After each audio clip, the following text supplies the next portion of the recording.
Oh boy, you have no idea. Here we go, Stoelting. Emergency warranty service call.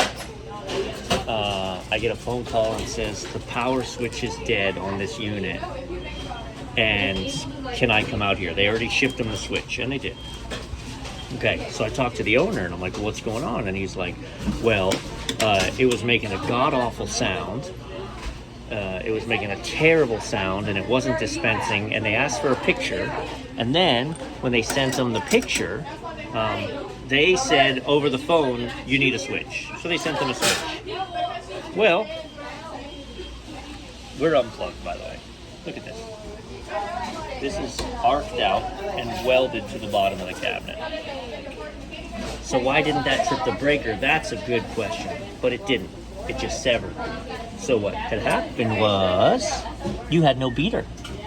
So you had your cooling system was running, but your beater wasn't.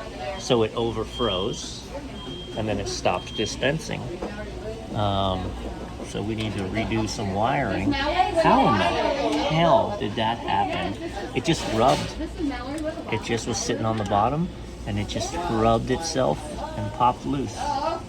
So, power switch my butt. Listen, I'm putting that electrical back together, and sorry, I'm walking across the parking lot. This is not just a standard. Wait, that's 208-240. Yeah, this isn't just a standard 208-240 contactor. Well, it is, but it isn't, because this came specifically from Stoelting. This is a very expensive, very specific one.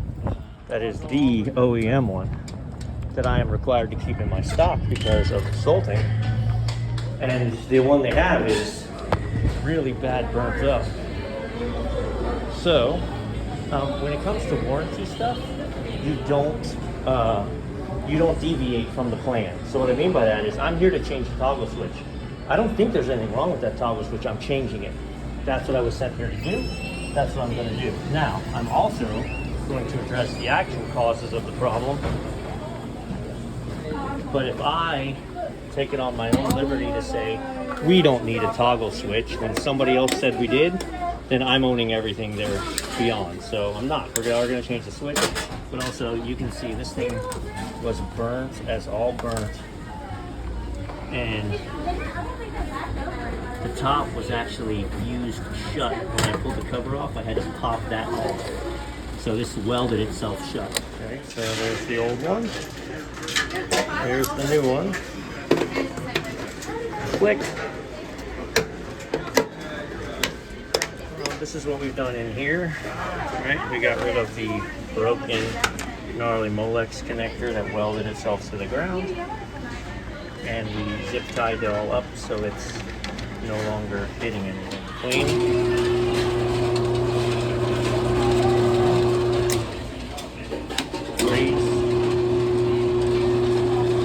It's gonna kick itself out, but I just want to see the compressor pull in. Yeah.